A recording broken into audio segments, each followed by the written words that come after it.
नमस्कार दोस्तों, 15 अगस्त की आप सभी को शुभकामनाएं।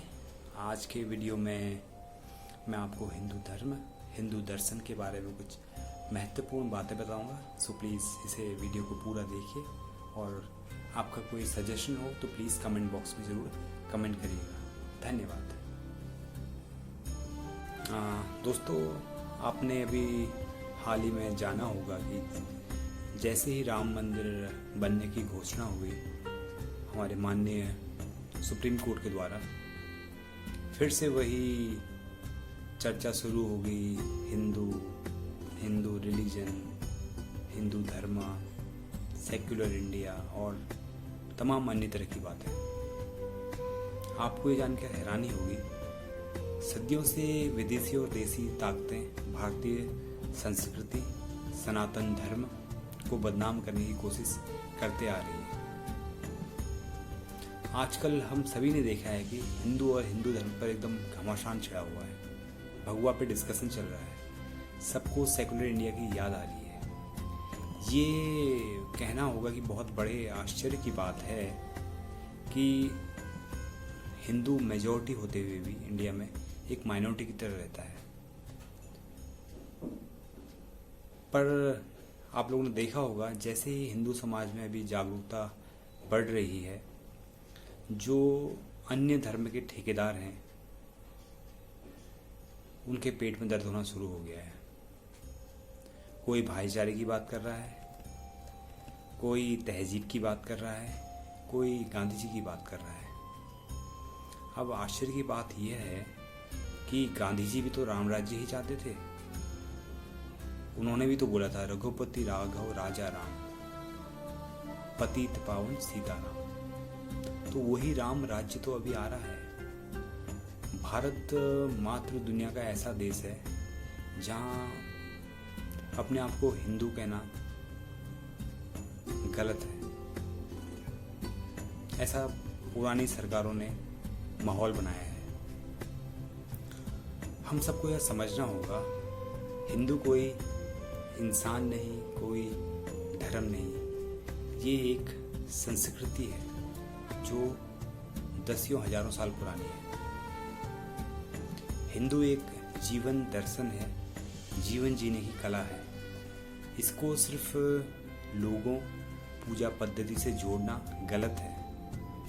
भारत विविधता में अनेकता का देश है।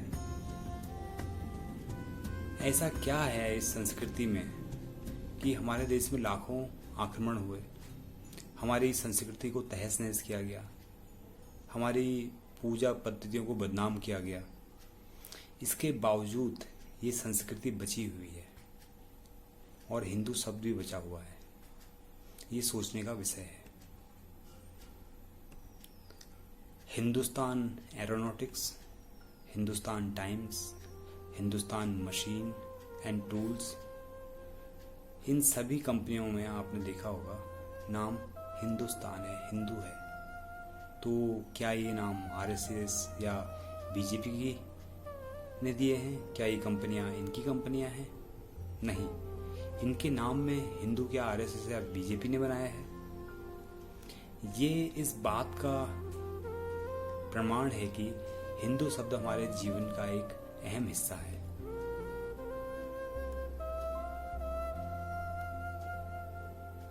हमने हमेशा ही ये चाहा है कि सभी लोग मिलजुल कर रहें और हिंदू शब्द का तो और हिंदू धर्म का तो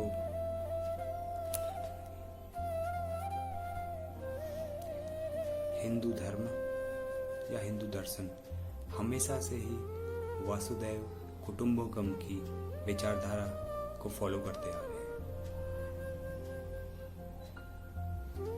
हिंदू को किसी मुस्लिम, पारसी, क्रिश्चियन या किसी अन्य धर्म से कोई परेशानी नहीं है। हिंदू धर्म सभी भगवानों को एक मानता है।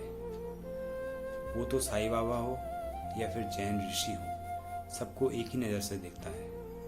तो फिर हिंदू से सभी लोगों को इतनी नफरत क्यों है? भारतवर्ष में अनंत काल से रहने वाले सभी लोग इसी संस्कृति की तो उपज हैं। हमारे पूजा करने के तरीके अलग हो सकते हैं, हमारी पद्धतियां अलग हो सकती हैं, पर हैं तो हम सभी हिंदुस्तानी। जात धर्म सब अलग अलग होते हुए भी, रूप रंग वेशभूषा के अलग होते हुए भी हम हैं तो एक ही, हम हैं तो हिंदुस्तानी। फिर इसमें शर्म किस बात की? हिंदू धर्म दुनिया का प्रथम और सबसे प्राचीन धर्म है। इस धर्म का एकमात्र ग्रंथ है वेद। वेदों के सार को ही उपनिषद कहते हैं। इसे ही वेदांत कहा गया है। हिंदू धर्म में ब्रह्मा को ही सत्य माना गया है, जो संपूर्ण जगत में व्याप्त होकर भी जगत से अलग है। सभी आत्माएं उस ब्रह्म का अंश ही है। हिंदू धर्म की सैकड़ों बातें हैं जिसे दुनिया पसंद करती है, लेकिन कुछ अहम बातें मैं आपके सामने रखना चाहूँगा। उत्सव प्रियता। जितने भी हमारे यहाँ त्योहार मनाए जाते हैं, हिंदू धर्म में प्रत्येक त्योहार या पर्व सहित उत्सव रिश्तों और प्रकृति से जुड़े हैं। हिंदू धर्म मानता है कि ईश्वर ने मनुष्य को ही खुलकर हंसने, उत्सव मनाने, मनोरंजन करने और खेलने की योग्यता दी है। यही कारण है कि सभी त्योहारों में और संस्कारों में संयमित और संस्कारबद्ध तरीकों से रहकर नृत्य, संगीत और पकवानों का अच्छे से सामंजस्य बैठाते हुए समावेश किया गया है। उत्सव से एक जीवन में सकारात्मकता, एक नई एनर्जी आती है। मिलनसारता का अनुभव का विस्तार होता है। यही उत्सवप्रियता दुनिया को पसंद है। तभी तो ब्रज की होली हो और कुंभ को देखने के लिए दुनिया भर से लोग भारत आते हैं। दूसरी है हमारे यहाँ की सांस्कृतिक एकता। अलग अलग संस्कृति होने के बावजूद आप नॉर्थ इंडिया से साउथ इंडिया से चले जाइए, वेस्ट से ईस्ट चले जाइए, आपको विविध प्रकार की संस्कृतियां मिलेंगी। भारत के प्रत्येक समाज या प्रांत के अलग अलग त्योहार, उत्सव, पर्व, परंपरा और रीति रिवाज हो चले हैं, लेकिन गहराई से देखने पर इन सभी त्योहार, उत्सव, पर्व या परंपरा में समानता है। अर्थात एक ही पर्व को मनाने के भिन्न भिन्न तरीके हैं। भारत की कई भाषाओं को बोलने के कई अंदाज होते हैं, लेकिन सभी का मूल संस्कृत और तमिल ही है। इस पे तो कोई क्वेश्चन है नहीं। उसी तरह भारत के सभी समाज एवं जातियों का मूल्य भी एक ही है, उसके वंशज भी एक ही है। मतलब यह है कि पंथों में अलगाव होने के बावजूद संघर्ष नहीं है।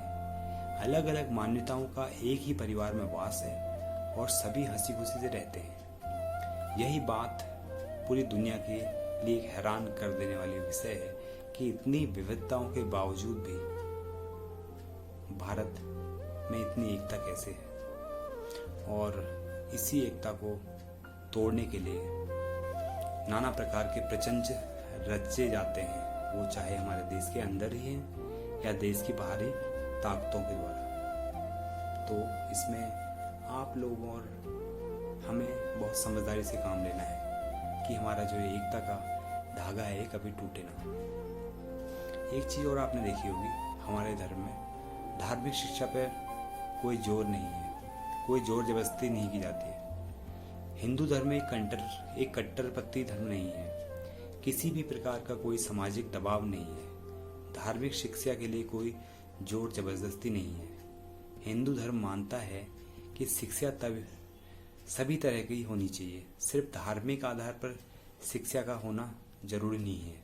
हाँ, उस शिक्षा में संस्कार भी बहुत जरूरी है। अगर शिक्षा संस्कार वाली होगी तो कोई बच्चा बड़ा होकर एक अच्छा इंसान बनेगा।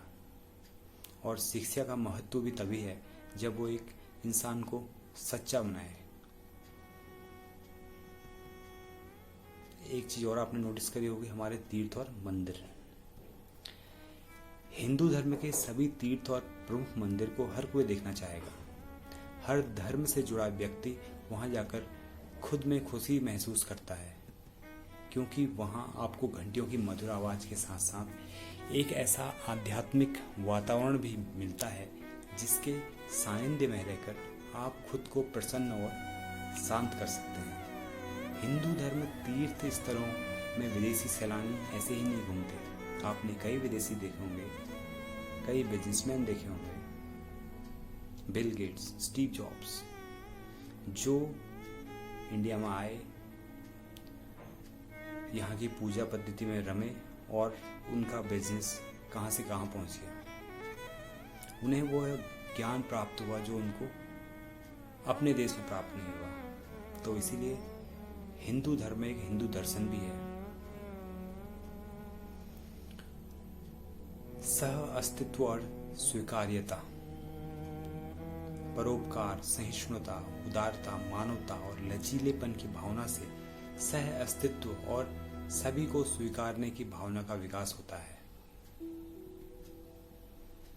सह अस्तित्व का अर्थ है सभी के साथ समभाव से और प्रेम से रहना, चाहे वह किसी भी जाति का हो, किसी भी धर्म का हो और किसी भी देश से संबंध रखता हो। इतिहास में कई ऐसे उदाहरण हैं कि हिंदुओं ने दुनिया के कई देशों से समय समय पर सताए और भगाए गए शरणार्थियों के समूह को अपने यहाँ शरण दी। दूसरी ओर हिंदू जहाँ भी गया वह वहाँ की संस्कृति में घुल मिल गया। Dalai Lama, Zoroastrian, Persians, Afghanistan, Indonesia, Nepal, Bhutan, Iran, मिस्र, अन्यंत्र देशों के नागरिक यहाँ आए, रहे, फले फूले और हमारी संस्कृति के साथ प्रेम से रह रहे हैं। तो यह भी हमारे धर्म की विशेषता ही कही जाएगी। ध्यान और योग, कहते हैं योग और ध्यान 21वीं सदी का एक चमत्कार है। जहाँ मेडिसिन नहीं अपना काम करेगी वहाँ योग और ध्यान काम करेगा। योग, ध्यान और मोक्ष हिंदू धर्म की देन है। मोक्ष मुक्ति हो या परम गति की धारणा या विश्वास का जनक वेद ही है। योग में इसे समाधि कहा गया है। वेदों के इस ज्ञान को सभी ने अलग अलग तरीके से समझकर उसकी व्याख्या की है। मोक्ष प्राप्ति हेतु ध्यान को सबसे कारगर और सरल मार्ग माना जाता है। संपूर्ण विश्व में ध्यान और योग की धूम है। इसीलिए अभी के परिदृश्य में भारत योग या योग का विश्व गुरु बन के उभरा है। स्वतंत्रता, हिंदू धर्म लोगों को निज विश्वासानुसार ईश्वर या देवी देवताओं को मानने व पूजने की आज़ादी देता है। यदि विश्वास न हो तो न मानने, न पूजने की पूर्ण स्वतंत्रता देता है। किसी पे भी कुछ यहाँ थोपा नहीं जाता है। प्रत्येक व्यक्ति परमात्मा की अनुपम कृति है और उसे स्वतंत्रता का अधिकार है।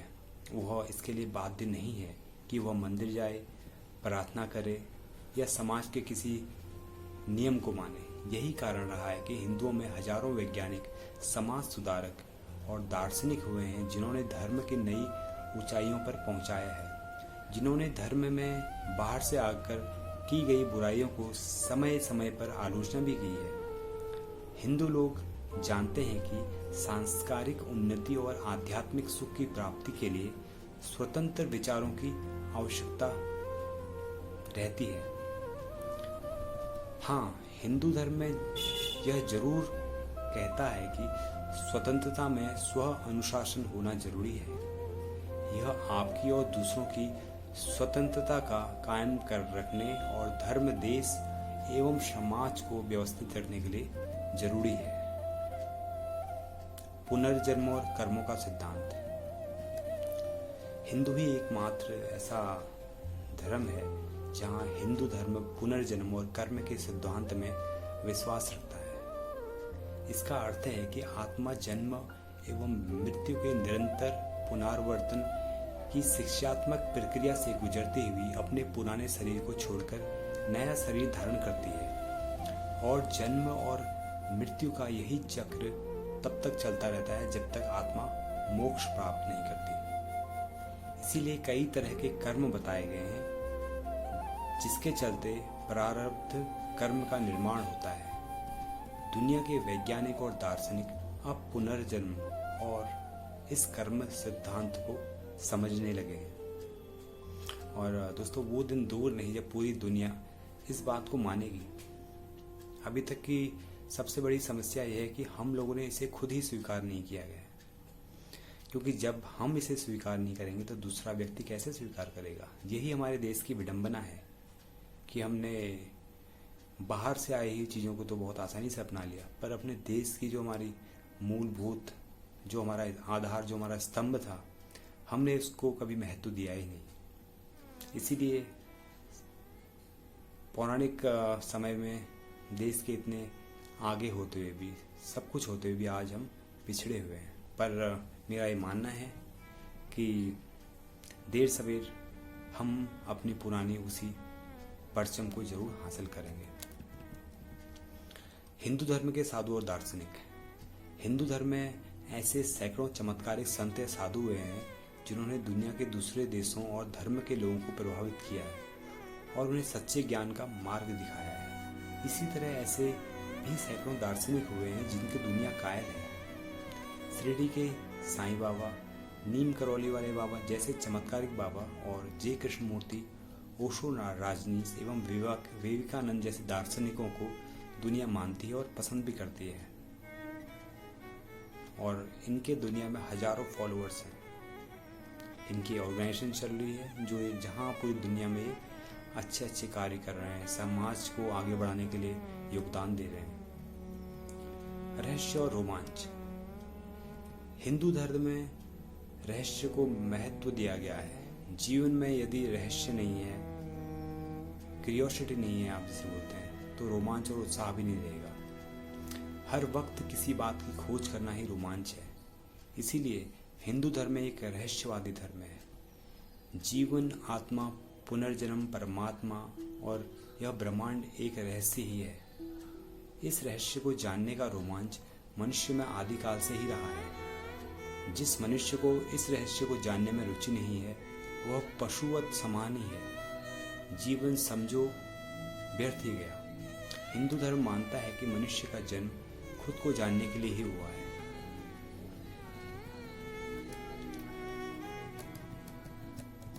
हिंदू संस्कृति की सबसे बड़ी खूबी यह है कि यह अपने लोगों को अपने हिसाब से पूछने की आज़ादी देती है।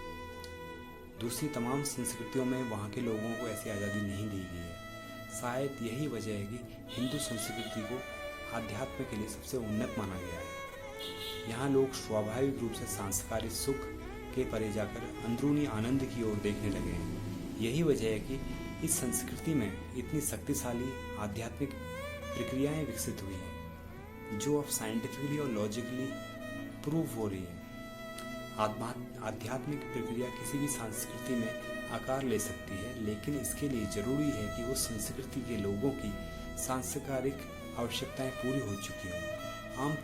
आमतौर पर लोगों की यह सोच होती है कि अगर उनकी खाने, रहने और पहनने की चिंताएं दूर हो जाएं और थोड़े बहुत भोग विलास की चीज़ें उनके पास आ जाएं तो फिर चिंता करने की कोई बात नहीं है, फिर सब कुछ ठीक हो जाएगा। जब इन सभी चीज़ों का इंतजाम हो जाता है तब भी कई बार इंसान को अंदर से संतुष्टि महसूस नहीं होती है।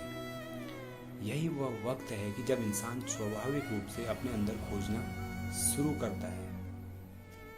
अगर ऐसा होना है तो आपको एक ऐसी सामाजिक और सांस्कृतिक स्थिति की आवश्यकता होगी जो लंबे समय तक बरकरार रहे और शांतिपूर्ण हो। यह एक ऐसी स्थिति है जो सिर्फ हमारी भारतीय संस्कृति में ही रही है। दूसरी सभी संस्कृतियां ज़्यादा समय झगड़े, युद्ध और दूसरों पर विजय हासिल करने की कोशिशों में लगी रही है। इसकी वजह से वहाँ कोई स्थायी समाज नहीं बन सके। उनकी विचारधाराएं धीरे धीरे डाइल्यूट होगी, विलुप्त होगी। लेकिन अपनी भारतीय संस्कृति में स्थायी सामाजिक और सांस्कृतिक स्थितियों का एक लंबा युग रहा है। यहाँ लोग स्वाभाविक रूप से सांस्कृतिक सुख के परे जाकर अंदरूनी आनंद की ओर देखने लगे हैं, जिसे आप बोलते हैं मेटेरियलिस्टिक चीजों से प्यार। वो सब लोग छोड़ के सच्चे ज्ञान की प्राप्ति करने निकल पड़ते हैं। यही वजह है कि इस संस्कृति में इतनी शक्तिशाली आध्यात्मिक क्रियाएं विकसित हुई हैं। ऐसे लाखों विभिन्न तरीके हैं जिनके माध्यम से आप अपनी परम प्रकृति को हासिल कर सकते हैं। इस संस्कृति में सांस लेने, खाने, बैठने, खड़े होने जैसी सामान्य बातों समेत जीवन के हर पहलू का एक आध्यात्मिक प्रक्रिया के तौर पर विकसित हुआ है, और वो चीज़ों हमने अपने वंशजों से सीखी है। हमारी पुरानी पीढ़ियों से एक पीढ़ी दर पीढ़ी वो ट्रांसफर होते हुए आई है। इंसान की परम प्रकृति को यहाँ बड़े व्यापक तरीके से खोजा गया है। हालांकि दुर्भाग्य की बात यह है कि हमारी संस्कृति से संबंधित काफी कुछ खो चुका है। वास्तव में हम उसे सुरक्षित ही नहीं रख पाए, लेकिन फिर भी यह एक जीती जाती संस्कृति है। आज भी इसके हजारों साल पुराने कुछ ऐसे पहलू हैं जिन्हें सजीव रखा गया है। प्रश्न यह है कि ये पहलू आज एक आदमी की जिंदगी में कितने जीवंत हैं। लेकिन सच है, एक सूत्र के रूप में उनका अस्तित्व आज भी है, उसे कोई नकार नहीं सकता है। हिंदू एक भौगोलिक पहचान है।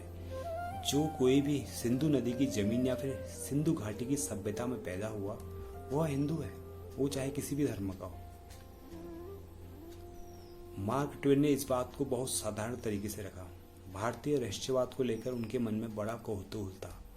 वह इसे प्रत्यक्ष तौर पर देखना चाहते थे और इसके लिए वह भारत आए।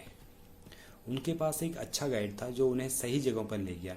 उन्होंने यहाँ 3 महीने से थोड़ा अधिक वक्त गुजारा, और जब वह यहाँ से वापस हो रहे थे तो उन्होंने कहा था कि किसी इंसान द्वारा या किसी देवता द्वारा जो कुछ भी किया जा सकता है या कभी किया जाएगा वह इस भूमि में किया जा चुका है। मार्क का यह कथन उस प्रभाव को दिखाता है जो उनके ऊपर भारत आके पड़ा।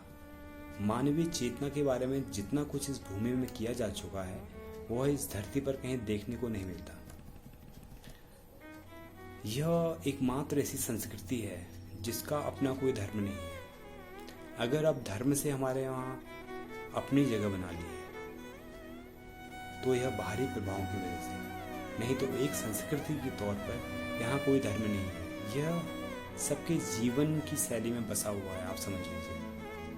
हमारे यहाँ आकर सनातन धर्म की बात होती है, जिसका मतलब सार्वभौमिक धर्म। जब हम सार्वभौमिक धर्म की बात करते हैं तो हम यह नहीं कहते कि सभी लोगों के लिए एक ही धर्म है, बल्कि हमारे कहने का मकसद यह होता है कि हम में से हर एक का अपना धर्म है। हिंदू एक भौगोलिक पहचान है। जो कोई भी सिंधु नदी की जमीन पर या सिंधु घाटी की सभ्यता में पैदा हुआ वह हिंदू है।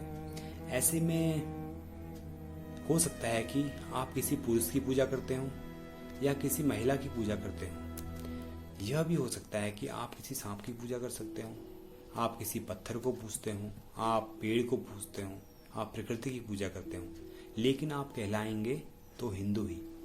अपने पति पत्नी या बच्चों की पूजा करते हुए भी आप एक हिंदू हो सकते हैं। ऐसा भी संभव है कि आपने जिंदगी में किसी की पूजा ना की हो, लेकिन इस दशा में भी आप हिंदू ही रहेंगे। इसलिए हिंदू होने का संबंध किसी धर्म विशेष से नहीं है। हिंदू कोई धर्म नहीं है, यह तो बस एक संभावना है। यहाँ हर कोई वह सब करने को आजाद है जो वह चाहता है। 33 करोड़ देवी देवता हमारे धर्म में माने गए, पर यह जरूरी नहीं कि आप उन सभी 33 करोड़ देवताओं की पूजा करो। कोई आपको फोर्स नहीं करेगा। जिसकी चाहे आप पूजा करना चाहें आप करिए, जैसी आप पद्धति करना चाहें वैसे करिए। हमारे धर्म में बोला गया है, बस आपका वो भाव होना चाहिए। हमारे अलावा ऐसी कोई भी संस्कृति नहीं है जिसने अपने लोगों को ऐसी आज़ादी दी हो। बाकी सभी संस्कृतियों में इस बात पर जोर था कि लोगों को ऐसी किसी न किसी चीज़ में श्रद्धा रखनी चाहिए जो उस संस्कृति में प्रभावशाली हो। अगर कोई उसमें भरोसा नहीं करता तो उसे अपने आप ही उस सभ्यता का शत्रु मान लिया जाता था। इस गुनाह के लिए या तो उसे सूली पर चढ़ा दिया चढ़ा दिया जाता था या फिर जला दिया जाता था। लेकिन अपने यहाँ कभी इस तरह का उत्पीड़न की कोई परंपरा नहीं रही, क्योंकि किसी का कोई विशेष मत है या नहीं, आप अपने घर के अंदर ही देख लीजिए। पति एक देवता की पूजा करता है तो पत्नी किसी दूसरे की, और बच्चे किसी और देवता को मानते हैं। इसमें किसी को कोई समस्या नहीं है, हर कोई अपने हिसाब से चल सकता है। लेकिन इस संस्कृति की सबसे महत्वपूर्ण बात यह है कि हर कोई अपनी मुक्ति के लिए कोशिश करता है, अपने अपने तरीक़ों से, अपने अपने तरीक़ों से अपने भगवान की पूजा करता है, अपने अपने तरीके से अपने त्योहारों को मनाता है, अपने श्रद्धा और भक्ति से भगवान की पूजा करता है। तो मेरा ये मानना है कि आप और हम लोग इस अवधारणा को झूठा करें, जो भी भ्रम फैलाया जा रहा है, क्योंकि ये हमारी जिम्मेदारी है कि हमारी आने वाली पीढ़ियों को जो हमारे धर्म की, ज्ञान की जो बातें आगे बढ़ानी है, हम उसे तभी बढ़ा पाएंगे जब हम खुद उसका अनुसरण करेंगे। धन्यवाद। जय हिंद, जय भारत।